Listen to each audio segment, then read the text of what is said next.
Hey there. Hi, everyone. Asaf, how are you doing today? Doing great. Good to see everyone. All right, great. So let me just start here. So we're going to talk about a few different interesting things today. But first of all, just to present our speaker here, Asaf. Asaf is from our team at Deepchecks. He's an AI researcher at Deepchecks, and I'll present myself, CEO, co-founder at Deepchecks. Today, we're going to talk about Deepchecks Orion, the state-of-the-art models for detecting hallucinations in LLM workflows. So for those of you that joined other webinars of us, we're going to be talking about some of the same techniques we're going to be using, but we're going to be hyper focusing on a recent publication that, or let's call it an archive publication that we have about kind of exposing how we do some of what we do for this family of evaluation models. And I think what's really interesting here is it's actually the first time we're exposing this. So in the past, we said, yes, we have some special secret sauce. Today, I think Asaf is going to finally take us into the depths of how it's actually done. So at a high level, I'll say there are basically only three layers that are a must to build an LLM-based application. And yeah, within those layers, we have the LLM model, of course, GPT-4o or anything from Claude or Gemini. So of course, you can't take any steps towards having an LLM-based app without that. And then we have the vector DB and external sources, of course, which is either MCP, I would say, put in this area, anything that helps bring data or connect an LLM-based system to anything external that's not part of the model itself. And then we have, of course, the part that we're focused on, which is LLM evaluation. So, to be able to see how well you're doing is a really, really core part of this, of getting these systems to work, and that's our focus. So in terms of, if I look at Deepchecks at a very high level, so we have a few different areas of focus. So number one is standardization of performance metrics. We're big believers in both having models that come out of the box and then having the ability to customize really quickly different metrics along with the ability to use part two, turning them into a swarm. So we don't like to just kind of give a Swiss Army knife that almost or kind of solves the problem, but we like to pull it all the way towards the aggregation, towards what we call the bottom line thumbs up or thumbs down. So that's everything related to the swarm of evaluation agents. And then we have the dual design. So one of the last principles in our system is that we want everything to work pretty well for, let's call it, data scientists and AI engineers and LLM researchers. But we also want it to work pretty well for product managers and for business analysts. So we have this dual design principle that the idea is that anything that works via the SDK, unless it's like a hyper customized use case, we want that to be able we want the users to be able to do that via the UI. So that's one of the big principles of the dual design. Okay, let's look at everything related to how it works. So the idea is we iterate quite a lot over here between these principles of checking what's working well, comparing versions of the prompts, et cetera, slicing and dicing the data. So we're doing stuff like this, and then going back and saying, let's see how that influences the whole swarm. So if we have a principle using that you'll see in Asaf's presentation, where we use some sort of decision tree to determine, when to use each evaluation agent, and then and then going back and seeing how we improve each of the individual metrics. So all that I think would be considered let's call it the development phase, the phase of customization. I think what's interesting is once you get this part to work, then you have an evaluation flow that simulates a human annotator, an intelligent and consistent human annotator. Once you have that, then you can put that in CI/CD in production and do automation. So these are the high-level principles of Deepchecks. If you like what you see, you're interested in a more thorough demo, our website is down here, deepchecks.com. You can also reach out to any of us and ask for a more one-on-one demo. And I think at the end we'll talk about what it can look like to have to check on your data what it looks like, proof of value. Anyway, I think that's it for introductions. Thank you so much, everyone, for joining. And Assaf, handing it over to you. So, hi everyone, I'm Assaf. I'm an applied AI researcher here at Deepchecks, as Philip said. And today we're going to talk about Orion, Deepchecks' state-of-the-art line of evaluation models. So, I'm 5 years into AI and cyber research. I've done my share as an algorithm developer and data engineer, and finally went into the data science. So let's see what we're going to talk about today. First, I think we should talk about why, in the first place, we should evaluate LLM models and LLM-based applications. And then we'll talk about how we do it here at Deepchecks. What's our approach for breaking this complicated problem, which is LLM evaluation. And finally, we're going to talk about Orion, which is why we're here. So let's begin with why evaluate. The main reason is that LLMs are still far from perfect here at 2025, and they make mistakes. And when you build your product based on an LLM, you're accountable for what it does. And here are like a few interesting examples for that, like LLM-based applications for negotiating deals. Sells a Chevy for $1. An LLM that tells you that you can stare at the sun much more than it's actually good for your health, and LLM is saying that it's confident that you can train 8 days a week.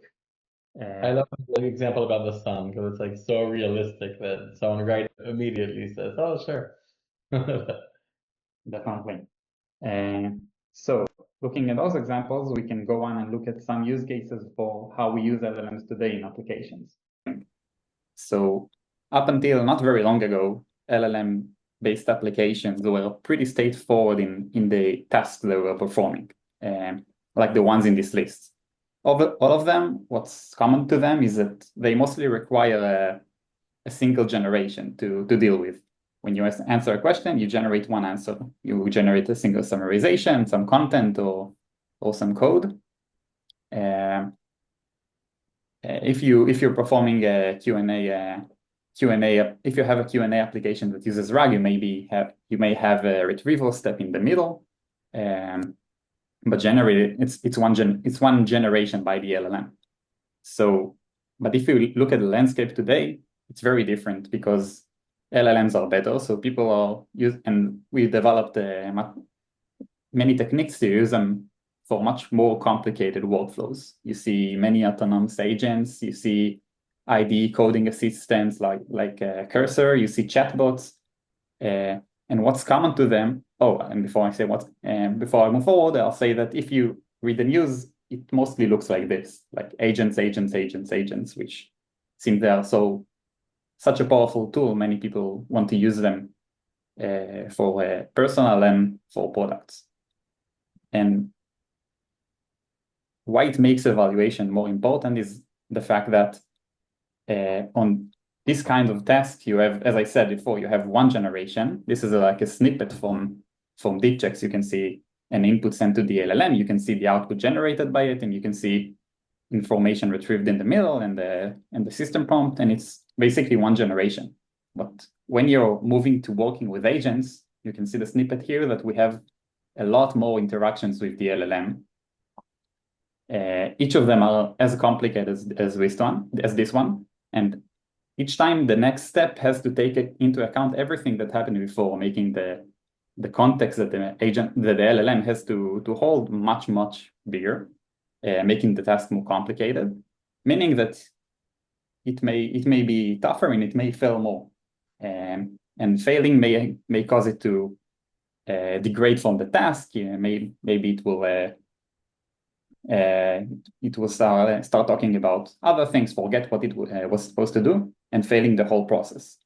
So the fact that we have many more generations, if we do like a quick napkin math calculation, let's say that you have a very good LLM and prompt, and it has like 95% accuracy in taking a step, but in an agent we do 20 steps.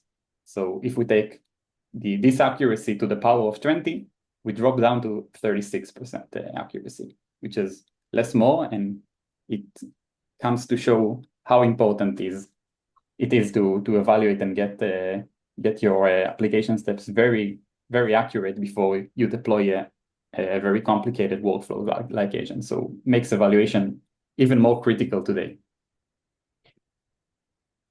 So now that we settled this point, let's talk about how to evaluate.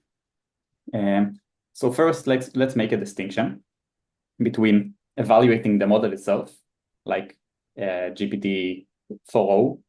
This is something that people that train models do, but much more common than it is using LLMs to build applications, which contains like all the tasks that we talked about before. And this is much more common, and in Deepchecks we have clients from both ends, but this is the much more popular use case because you take this technology and build upon it your many products that can solve many problems in the world. And another question that's worth asking is, when do we actually need to evaluate? In what part of our development process? So in Deepchecks, we like to divide it to two, which is before deployment and after deployment. Before deployment, we want to try to build an application that has question answering, and we want to try many models. Like you see here, you can try GPT 3.5 with one prompt, you can try GPT-4 with a different prompt. You want to try many things, many parameters, and see which one is the best and compare them. So this is one thing that you do. And then when you choose the best one, you will maybe have some threshold that you want it to pass before you're ready to send it to production. And after you do, you still want to keep on evaluating maybe a sample of the data, maybe all of the data, because you want to see that your application is performing as you expected and the performance doesn't degrade over time. And if it does degrade, you want to get back to evaluation and solve those problems. So this is like the life cycle of you can say, of an LLM-based application. So for evaluation, what do we need? One thing that we need is an evaluation data set. Like Philip said, it's not a test set. You can't like do a full text comparison between the test output and from the ground truth output to the generated output, because they're not going to be the same. But you still want to have a set of inputs that you want your application to be able to deal with, and then you want it to perform good when answering those inputs. And you need to have the metrics that you want to measure, which is like how you define what's good, what is a good performance. And this thing is different from task to task. But let's start first to talk about what's an evaluation dataset. If we talk about a Q&A task with a retrieval augmented generation, meaning we have a question, we then retrieve some documents that helps us answer the question using a source of truth that we trust. Trusted information, maybe from I don't know, your company's DB or so on, and then you generate answer. So we want to have like a bunch of inputs that represent what we expect to see in production. And maybe we want to have like also edge cases that we don't see very often in production, but we still want to be able to deal with. And I love then that auto distribution example, by the way. That how do I sort a list? And it's a lot of people do it to like car insurance companies and so forth. So it's really fun to see how you can easily check if it is a chatbot, even if it's a smart LLM chatbot. Definitely. And for each one of those inputs, you want, as we said before, you want to check many options, many models. Maybe the cheap one is enough for you. Maybe you should change if you maybe change the prompt a little and you want to see the results, you take the same input and you generate many outputs and you want to see which version is better. So after having this data set that you're gonna keep using to evaluate over and over and choose the best version, you want to define what are the metrics, what are the different we call them in Deepchecks properties that you want to measure, and are important for evaluating this task. For example, for Q&A, you want to know that the answer is complete, that the answer doesn't contain hallucinations, and you also want to know that it doesn't contain any, I don't know, personal information of customers and so on, which is important as well. So we have your example of, you want to also detect when someone tries to jailbreak your model and get it to act in an unaligned manner.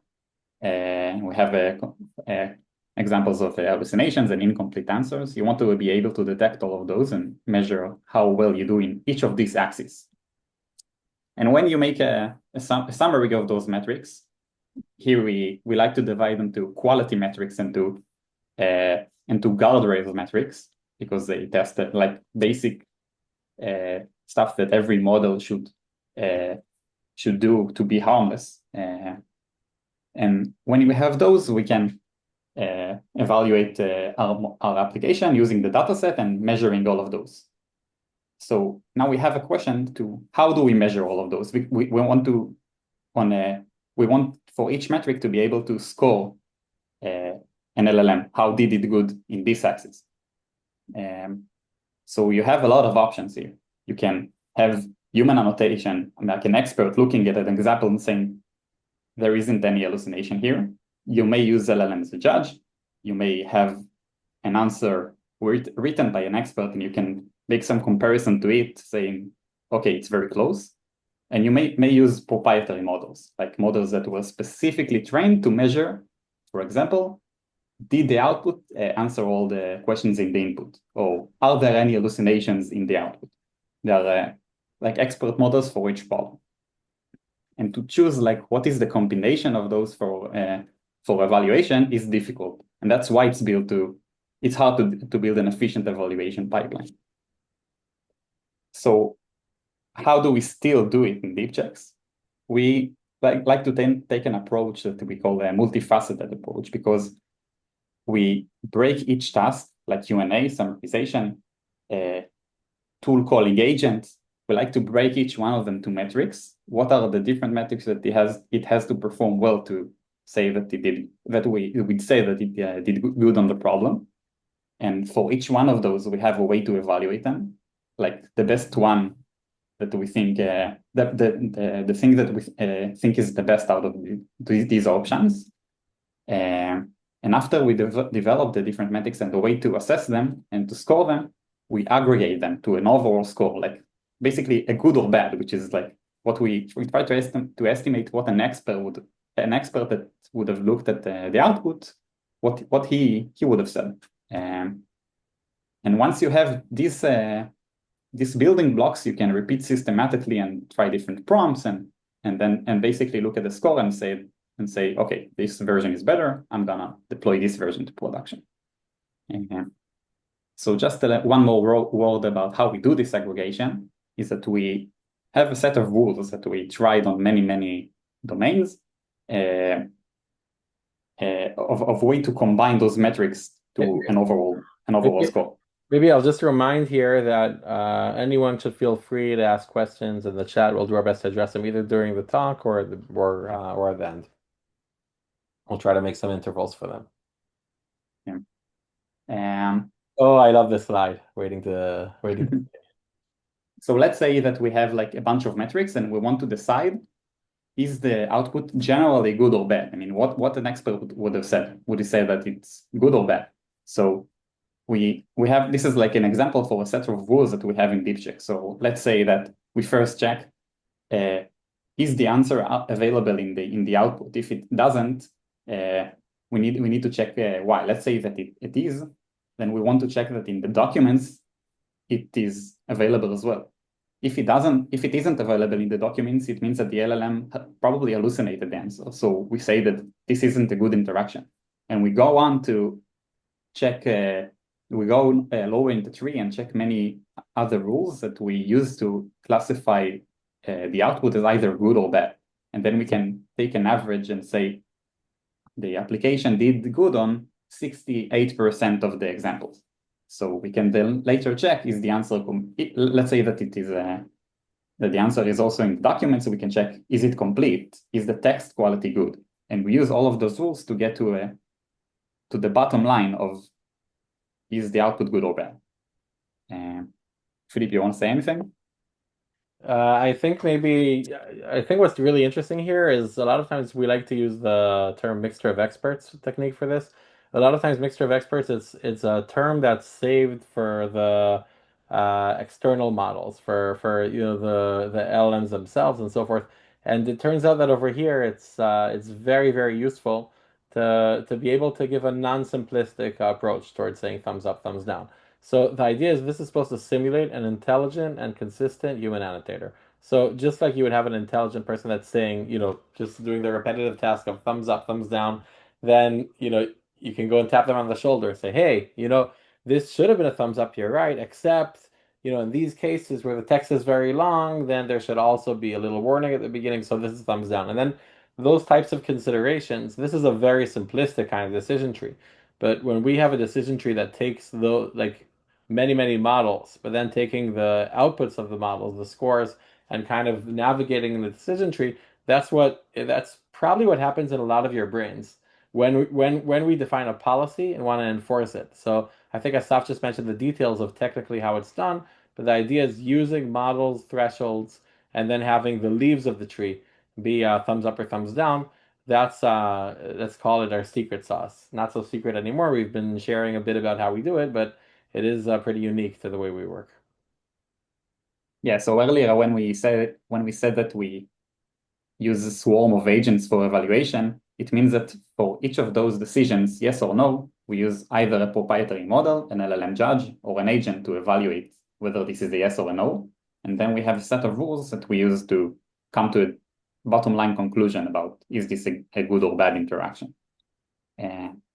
So going forward, now we get to just maybe 1 second before diving in. So I know Orion is a whole new section. That was the title of the talk, but we have 2 questions here. So one of them is Alex is asking about the mixture of experts. Do you mean you use multiple models? If yes, how to select which model is playing which expert? So, I mean, actually, maybe I'll say something about it, just because I think I mentioned it, but Asaf, feel free to override me.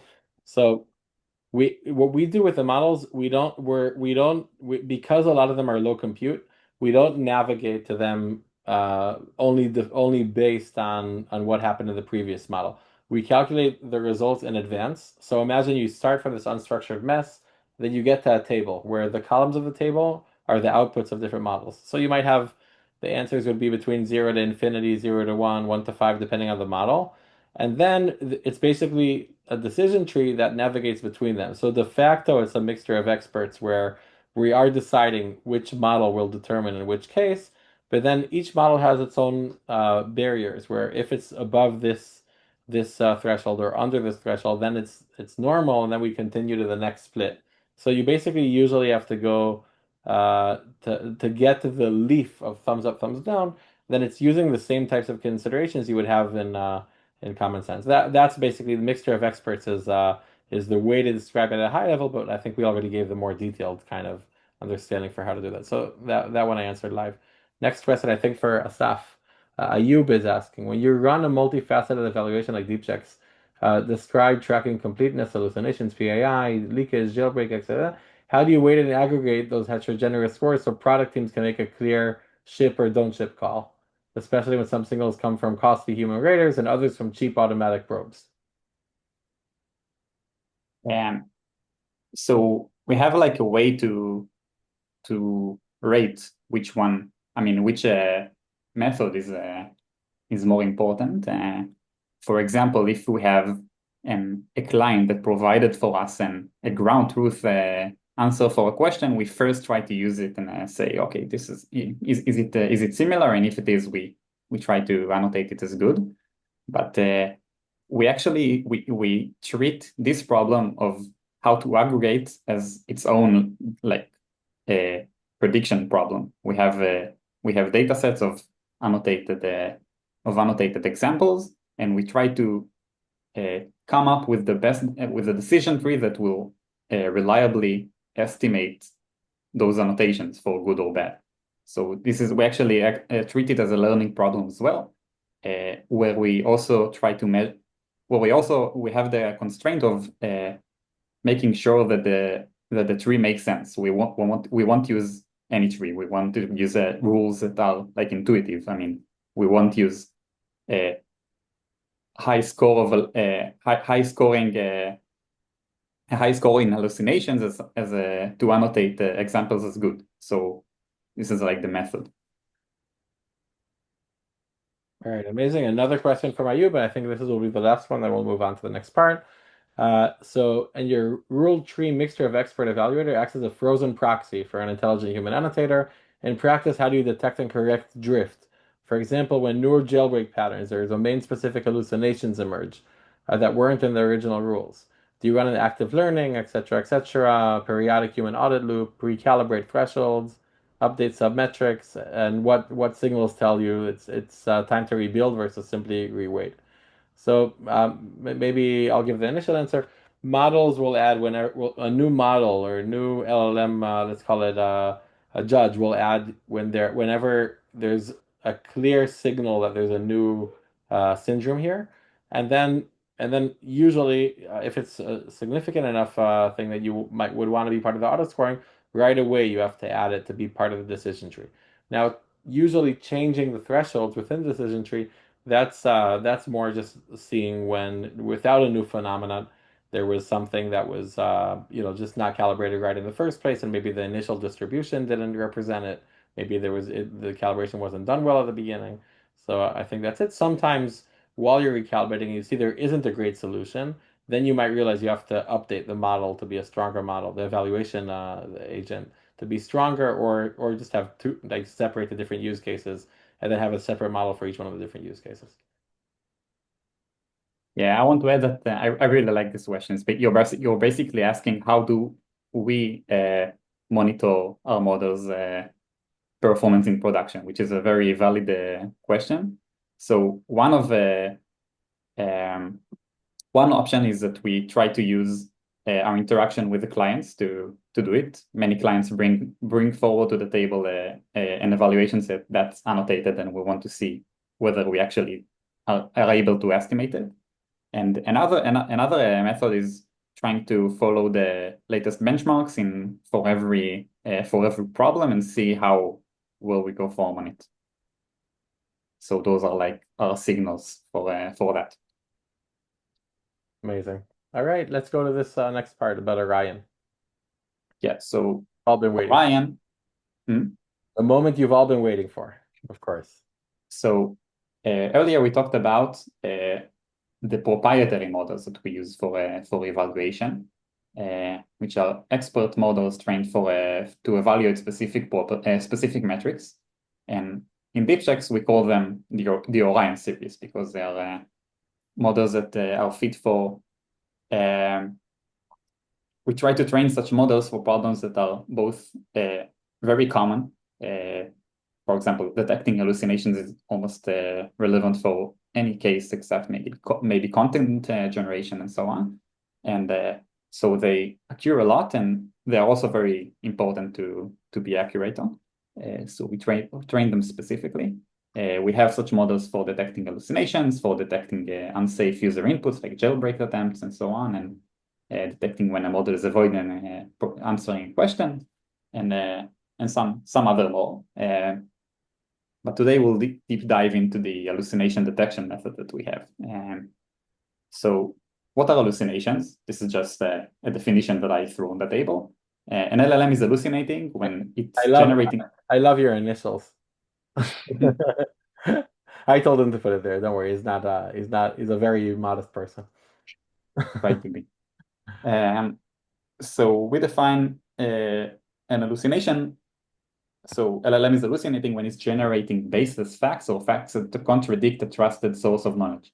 Meaning, when we have a document that we trust, we compare an output to it, and we say that it contains an hallucination if it contains a fact that isn't supported factually, can't be entailed by the document, or maybe it's contradicting it.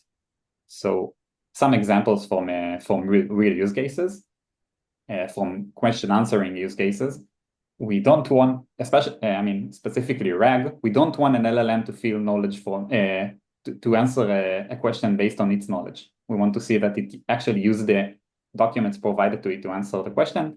And if the answer is not there, it said, I don't know, I don't have the relevant information. And maybe it's working on specific domains that it doesn't understand. It sees an acronym, it doesn't understand it right, and use the incorrect full form, and therefore using like baseless information, including baseless information in the answer.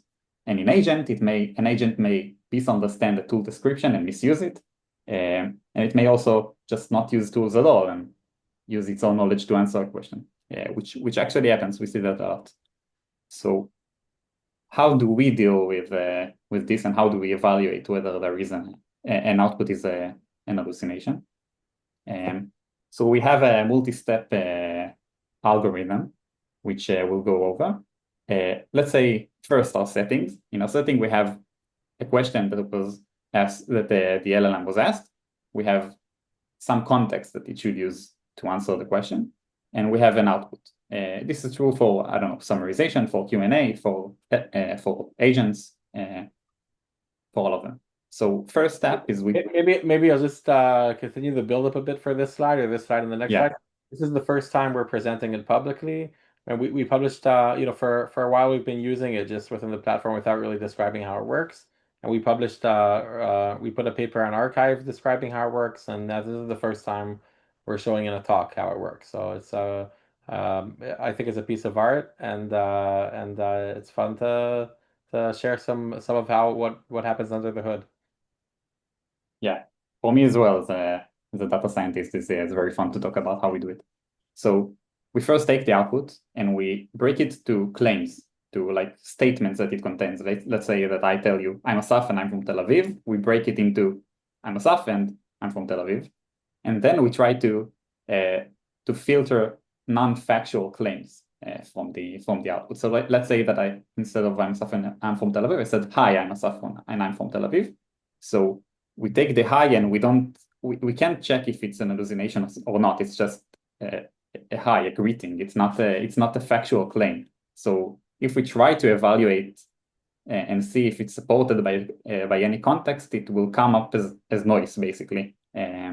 So we just drop it. And then for each of the claims, we retrieve the most important parts of the context that may support it, and we feed it into a model that we trained to be really good at detecting whether a claim is supported by some context, and we give it a score. And for all the claims, we then aggregate the scores and give a unified score. So let's go through an example which will make it clearer. Let's say that an LLM was asked, like a chatbot was asked, what is Deepchecks? And it said, it was provided with some data from our website or whatever. And it said, I'd be happy to answer. Deepchecks is an LLM-based application evaluation platform. We break it into two. This is the first step. I'd be happy to answer, and Deepchecks is blah, blah, blah. And we filter out the I'd be happy to answer using our model that detects that this is not a sentence that contains any interesting factual information.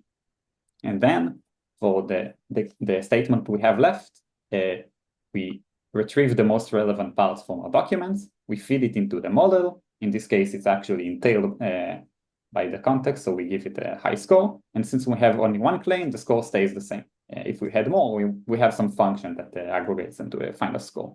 So this is the way that we do the process. There is a bit more internal juice, but this is the main flow. So now you may ask, how does it compare to alternatives? What kind of other options are there in the market?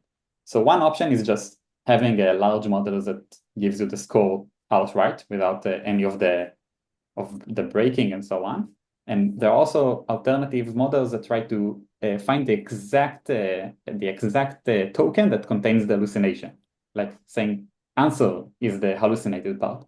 So those are like two kinds of extremes in this landscape. And when we check how we compare, there is like a very popular benchmark. I think it's the most popular benchmark in detecting hallucinations, which is called RagTruth, which tests model on question answering, on getting data as structured data and writing text based on it, and in summarization. many models trained on the train set of this benchmark. We didn't. And as you can see, we still get like much higher score than all the competitors in question answering and summarization. In the data to text writing, we still have room for improvement. And for overall, we have like the second highest score, even though we didn't train on this benchmark. And while the first one RAG had, it's like I think 30 times more bigger model than what we use. It's like a 12B model. So this is a nice result. And now we get to the fun part where we can see it in action. Yes. 1 second before the action, two different things. One of them is we'll be answering a few questions, and the other is I'll put up the next poll. So let's talk about in general, we'll call it agentic evaluation. So the question is much more about agents, but of course, similar if you're not working with an agentic system, but with a LLM-based app. How are you currently evaluating your agentic workflows, relying on LLM as a judge, building an internal tool, manual evaluation, nothing yet, just getting started, or using a third-party SaaS solution? So great. So we'll start answering that. And now, Asaf, I'll send some questions your way. So we have first question from Oz. When you say algorithms slash your models, is it based on ML or LLM models, or it's fully defined predicted algorithms? All of the models we use for this pipeline are encoder-based, transformer encoder-based models. Not very large one. I think that the biggest one is about 400 million parameters. All right, amazing, and that means that they are more stable, but they're not deterministic. All right. So next question: what if we run the LLM output multiple times through the same evaluation system? This is from anonymous attendee. Wouldn't the scores vary because the LLM judges introduce randomness? Is it the same with Orion? So in Orion, we also have like in our evaluation set, when we created this workflow in our evaluation set, we had like many tweaks of the same output to check for consistency, and we do see that it keeps consistency in production. But you're very this is a very good question, especially when talking about LLM judges. So we have a way for the metrics that we find especially important. We have ways to create like we have a method to aggregate LLM judges' opinions to make it more consistent. But you're definitely right that when you use a single judge, the answers very often tend to be not consistent. I agree. That was answered live. I think we have more questions than we want to answer now. I'll just mention it to Oz. Oz asked another question. On which language do your models or algorithms work well with? So I will say we have a really interesting way of working in Deepchecks by default. So we have almost always what we have is the default is English, but then we have translation as part of the pipeline. So we work with high-end, actually a bit expensive translation models to transfer to English. Then we do evaluation in English and we translate back. And then in the UI, you can see both languages next to each other. So we worked with a lot of languages, including Portuguese, Spanish, French, Japanese, Hebrew. So we work with a lot of them, but that doesn't mean that Asaf and Asaf's team had to train Orion on all these languages. So it's really, really interesting. We do have also cases with larger customers that want some dedicated work, models for languages where the translation isn't good enough and the accuracy needed is higher. Where there we can create a dedicated model, but that doesn't come as the standard Deepchecks package. Anyway, I know we have more questions here, so I answered that one live, but we're going to continue now to the demo. And Asaf, please leave me a few minutes at the end also. So I know where it's a little bit rushed, but let's at least show it a bit in action. Yeah, sure. We'll just go over 4 examples because I want to show you some features. Wait, just 1 second. I'll share the results from the last poll. So 14% are relying on LLM as a judge. 32% are building an internal eval pipeline. 0 0 are using a third-party SaaS solution. Of course, that's what we offer here. So hopefully that number will change. It's not always a perfect solution for every team. Usually it makes sense from a certain size and a certain intensity of of how deep you're working with LLMs, but it is surprising to me to see 0%. 29% with manual evaluation. Yep, I would not stay there for over time. We saw it doesn't scale. And 25% is nothing yet, just getting started. All right. So now we are looking at a larger version of the snippets that we saw before. This is the Deepcheck system. I'm sorry in advance that I'm not gonna give you the full tour. I'm just gonna walk you through some examples. So this is from a Q&A task. We have an example here with a question and answer. We have the documents retrieved. We actually also classify them to relevant and irrelevant documents, and we have the prompt. So what we have here is the score. This is exactly the multifaceted approach. We have many metrics that we evaluate using different tools, and we aggregate those scores to give you the full result. And here we also have a place for expert annotation and reasoning for the expert annotation.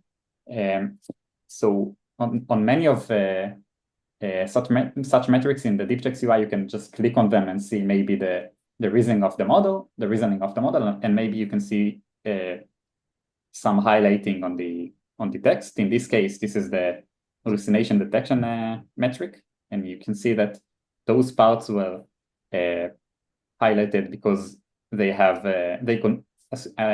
allegedly contain hallucinations, and we can definitely go and check it. And let's see, we have a statement here. We can try to look whether this part is showing in the context, and when we search it, we will see that it's not there, and it is indeed a baseless information that was put in the output by the LLM.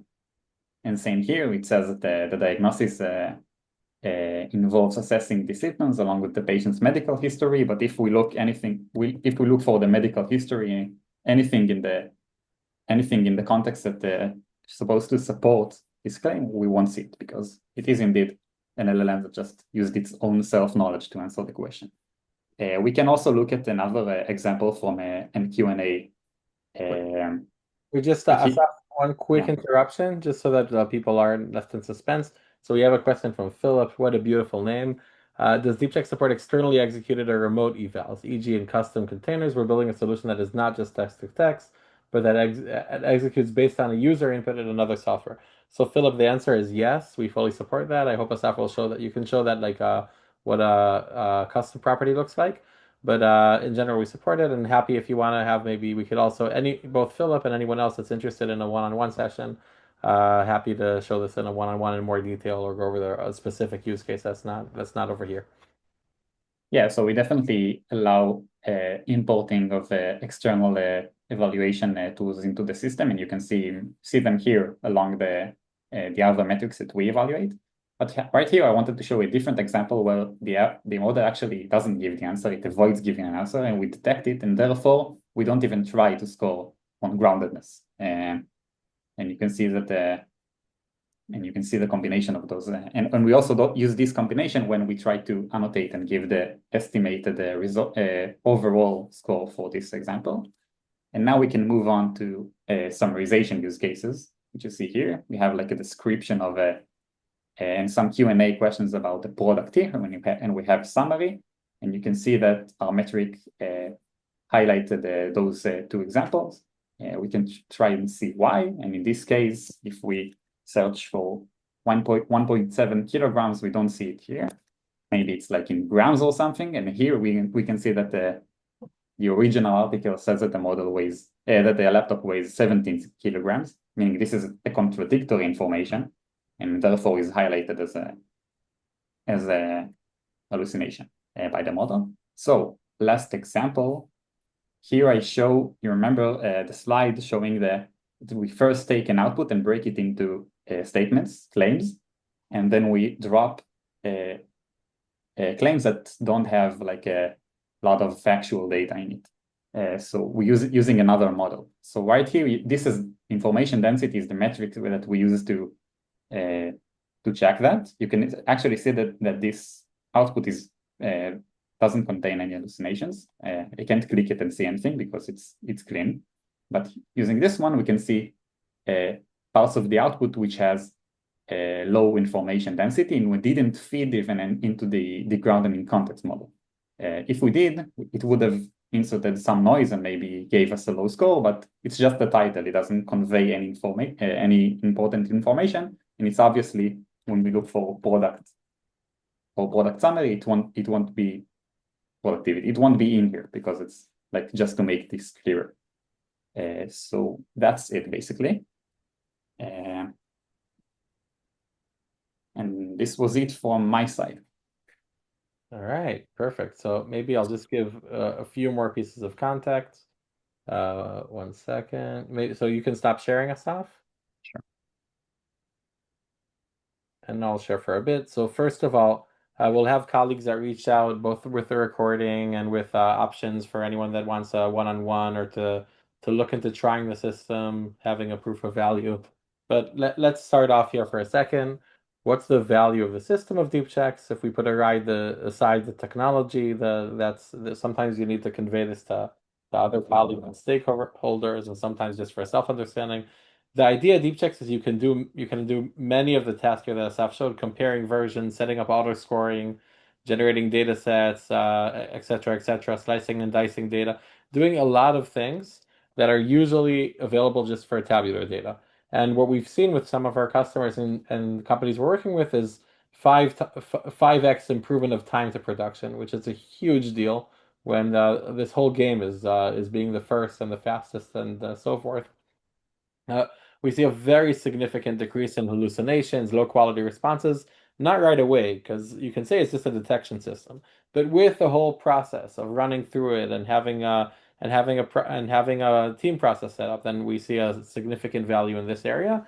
And maybe one of the most interesting values that I didn't anticipate up front is a 15x increase in the number of versions compared before choosing the winner. So we have cases of amazing teams in terms of the engineering strength and so forth. But because LLM evaluation is so much about reinventing the wheel, they'll just check like 1 or 2, maybe 3 versions of an app and of a prompt and so forth, or check them thoroughly before deploying them, which is crazy. Just think about the classic AI machine learning. We had these libraries like HyperOpt would go over sometimes hundreds of versions to check them. So once we have an auto scoring setup that simulates an intelligent human annotator, something as close as we can get to a test set, that's what enables testing, 100 versions, then just diving in manually to the top 2 or 3, and then choosing the winner. So that's a lot of this is about the Deepchecks value. In terms of deployment options, Deepchecks can be deployed either as a SaaS, can be multi-tenant or single-tenant SaaS. We have on-prem deployment options. And we also have a method of getting all the value of on-prem, but within AWS. So we also have collaborations with NVIDIA and other teams. But I think what's really interesting about this AWS plan is there's no IT DevOps work basically on the team that's working with it, and AWS take ownership for it, and then you get the same system basically that you would get within a SaaS. Now, what does it look like usually if you're interested in looking at the product? So usually right at the beginning, we'll talk about, okay, what would the plan look like if Deepchecks would be interesting? How many seats would it need, how many apps and so forth, and what type of deployment type would be needed. Then we'll usually get data from the team for an expert review. And I think what's really interesting here is it's not that much work typically to get started on the customer side. We'll start off by just getting a sample of inputs and outputs, and we do a free review of the LLM pipeline, the structure of the eval set, so forth. And then for the next phase is a white glove implementation after seeing what works and doesn't work in the pipeline and with the data. Then we'll usually create a tailor-made demo with data and pipeline, showcasing both where we detected strengths, where there are weaknesses, and give trial access to the system. So usually we'll start from the alignment at the beginning, and then we'll build this kind of custom review to see if there's a match later on.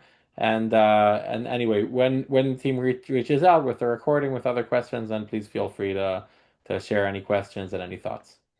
So thank you so much, Asaf. It was a pleasure to be hosting this together with you today.